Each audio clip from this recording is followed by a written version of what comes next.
Speaking about artificial intelligence, and I know what you're thinking, not again. Yes, again, because it's so important that we really reflect on this new era that we're in, that it really is inevitable for us to be with, to communicate with, but also to use in a way that can be beneficial for us on the African continent. Dr. Mark Nasila is a luminary in artificial intelligence, data science, and chief data and analytics officer at First National Bank Risk.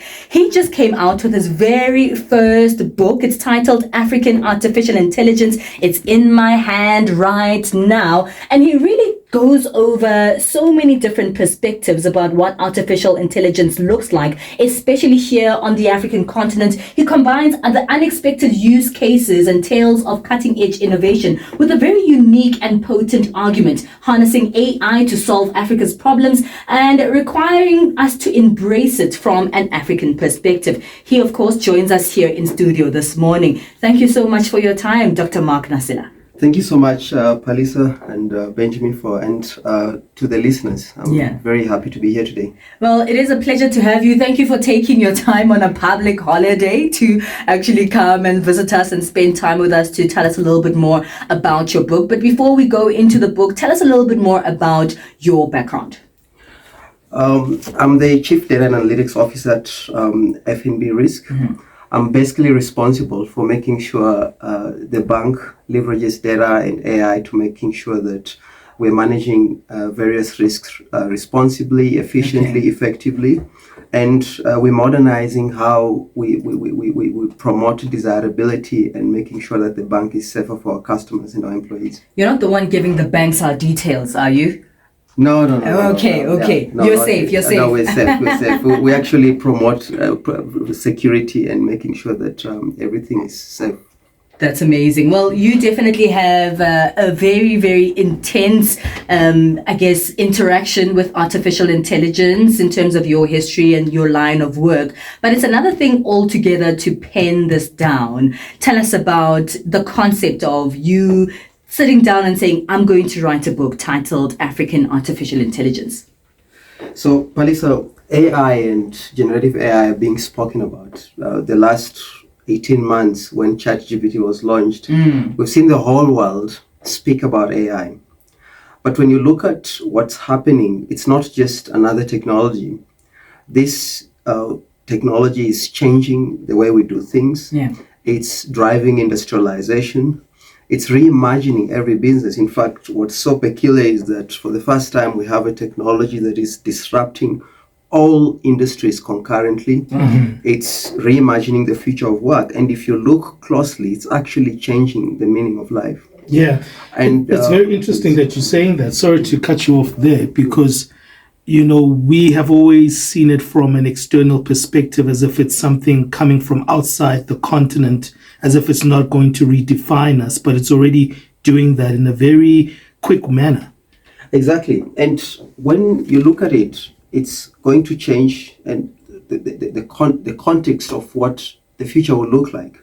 When I sat down about 3 years ago, I realized that the decisions we make about this technology are key to what South Africa will turn out to be, what Africa will turn out. And for a long time, we've always played catch up as a continent. We've always looked up to what other continents do. And I felt it's important that I write a book to empower leaders, to empower everybody, to empower society, to be a part of influencing decisions around technology, to making sure that our leaders invest and craft strategies around this technology so that we can drive industrialization, we can solve problems. Given the fact that our problems are very unique, we need to solve them with our data. We need to make sure that we partner with other continents, but not forgetting our purpose and what we're trying to solve for. If we don't do that, I felt, one, we're going to spend a lot of our resources solving problems other than driving innovations that would help us reach our potential. We're not going to create industries that will result to employment, industries that are needed to create jobs, because for you to create jobs, you need to create the need for jobs, right? We're going to lose talent because people who are skilled will move to countries that attract the use of their skills. I've spoken about sovereignty.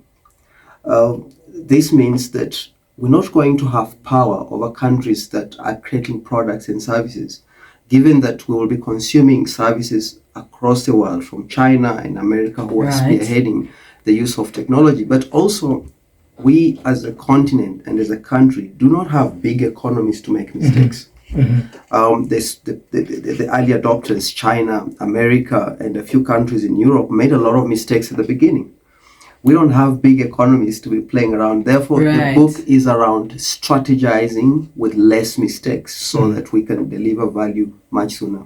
Let's speak about that strategizing, because obviously the job market is so important when it comes to artificial intelligence and how it's really shaping us. But our job markets generally still have a very long way to go. So for some of them, they're like, well, are we moving ahead of ourselves by trying to really catch up with this whole artificial intelligence, where so far, even with human intelligence, we haven't really caught up to the rest of the world in these various markets. But you're very intentional in this particular book. I can see from chapter 3 going forward, you specify industry by industry how AI can be embraced. I mean, you speak about the retail sector, the travel and tourism sector, agricultural sector, even journalism, media and entertainment. Are we also going to be affected? We are here in this book. There's the healthcare sector. Do the show for us one day. Some AI. Right, imagine. And we won't be able to speak to Dr. Nasila here anymore. No.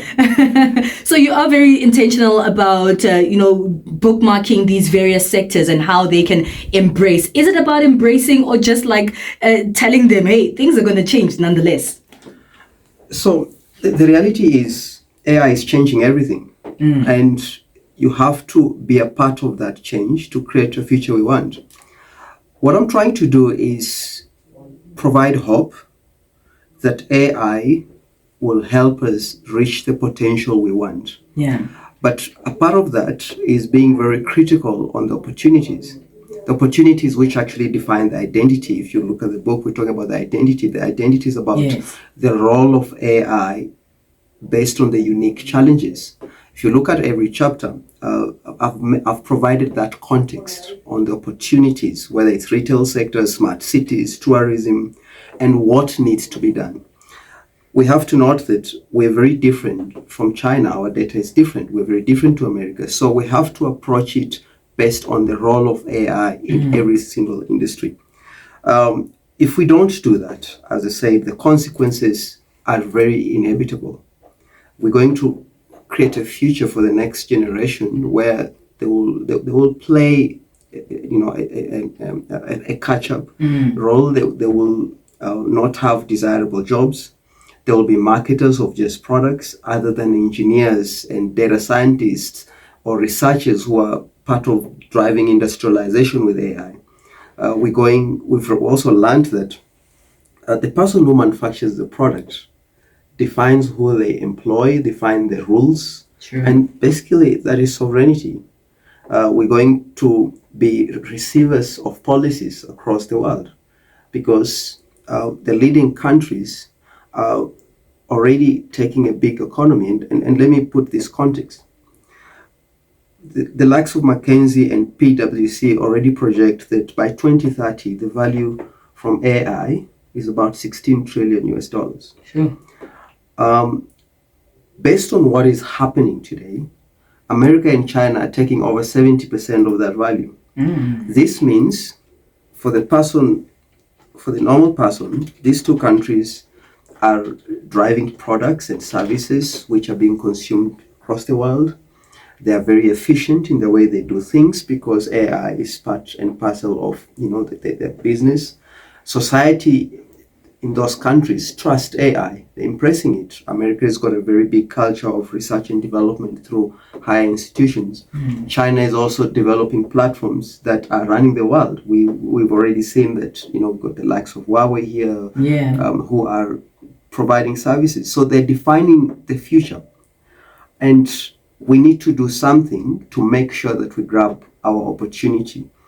I don't think we'll get to this level they are, but we can do something. The future of AI is not fully defined. Right. We can still make sure we grab the opportunity and make sure that we create a better future. Well, we are going to take a very short break, speaking to author Dr. Mark Nasila and data scientist holding this book titled African Artificial Intelligence. Fascinating concept, and I love the title of this book, Discovering Africa's AI Identity. I love the idea of identity because from our data analysis, we've got a different set of fingerprints in terms of the framework of how the usage of our data is, our innovations on the African continent. So we have to have a clear idea of what we look like as Africa when it comes to the artificial intelligence landscape. That's what Dr. Mark Nasila is helping us with his new book titled African Artificial Intelligence, subtitled Discovering Africa's AI Identity. And that landscape is very important because it feels invisible to us ordinary people, but it actually changes our physical life. As time goes, we have to understand that AI is going to influence policy, governance, many outcomes, even in the private sector. So we have to curate ourselves as an African continent so we know how we look like in that invisible landscape. Artificial intelligence identity. Could you elaborate on that definition? Because I think for me it's a new concept, but I think it's an important one that helps us understand who we can be in this new frontier. Thank you. So we might need to start by looking at our identity. Our identity is who we are, where we are, how we define life, our beliefs, whether it's spiritual, cultural, or religious, but also where we want to go. AI is a science, algorithms and data, and AI is designed and told what to do. Mm-hmm. And it's important that when we think about identity, we design AI while thinking about our context, our identity. The data we have across Africa, it's not just numbers, it represents our life, where we shop, where we go, things, our challenges, where we want our children to go in the future, or even our dreams and things we hope for every day. If we forget that, then there's a gap between what AI does and our reality. And the core of the book is about tailoring these solutions so that they can reflect the context, which is our reality, but also where we want, the future we want. For us to solve problems, for us to create an abundant future, and we talk about this a lot at the Singularity University, for us to make sure we create industries, we have to tailor AI to get us from where we are to where we're going. Mm-hmm. I think the mistakes I've seen across, we've looked at AI from maybe vendors or from what is being advertised. Yeah. And the truth is that the gap between what those technologies can do and where we are actually the opportunities we're missing out. Okay, could you elaborate on that?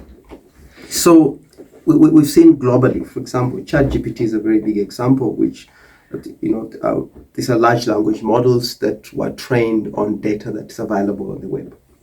That data represents the world and what is there. Yeah. The likes of Lelapa AI are doing a lot of work because they realized that that data is missing data that represents Africa. Right. Data that represents our language. Language is important. Yeah, absolutely. Language defines who we are. Language defines how we work. Language defines how we communicate and express ourselves. And language almost defines the real meaning of life. Mm-hmm.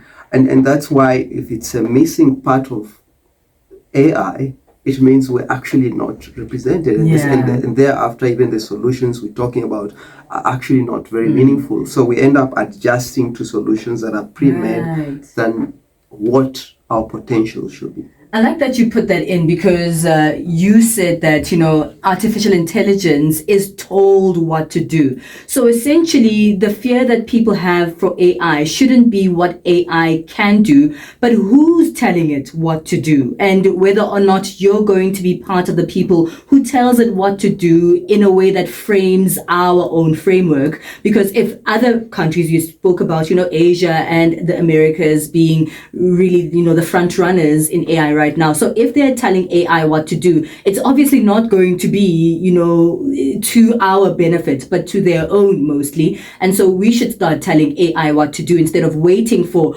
AI that's already been told what to do to be introduced to us. Exactly. And this, if you look at the book, there's a chapter on design thinking where we've seen mistakes happen. And a part of that, for example, there's a beauty contest in Europe where out of, I think, 44 winners, only one person was a person of color. Yeah. And when they did a bit of investigation, they found out that the data that was used was not representative. There's lots of job interviews, including AI that discriminates people of color, based on how the data was trained. So the bigger aspect of it is for us, while to impress it, but also to understand it allows us to impress human intelligence. It allows us to be more human. We need to think about, okay, what do we as human beings have to focus on human side of things? We need to look at AI as a tool and work with it, shape it so that it can work for us, but also make sure that we learn from the mistakes AI has been making, because mistakes from AI can be very costly. It actually can be generational. And I'll give you an example. Sure. If you create an AI that, for example, discriminates people from credit or from jobs, that is a generational impact. Sure. In fact, it's worse than a nuclear bomb, because 3-4 generations down the line, there will be someone who has been disadvantaged that didn't know there was an AI system that was not trained properly. Right. That is why we need the identity in it. And it's everyone's business to make sure that we create this future. Well, the name of the book is African Artificial Intelligence. Where can people get hold of this book? I know it's just been launched, so where can we find it? So the book is available across all exclusive bookstores. Okay. You can get the book at Takealot, Outsource Books, Loot. There's a ebook available on Google Books, and we want this topic to be spoken about. We want children to learn about AI, and we've written the book in such a way that it's understandable. It's connecting, and it almost brings everyone along this journey to create a future that's already started. And please reach out to me on LinkedIn so that we can continue the conversation. We are accountable for how the future will turn out. Well, thank you so much. It's been a pleasure having time to speak to you and to unpack this book. Congratulations on your first, hopefully the first of many, African Artificial Intelligence. That's Dr. Mark Nasila, who's helping us unpack this book, The Future of AI on the Continent, Discovering Africa's AI Identity.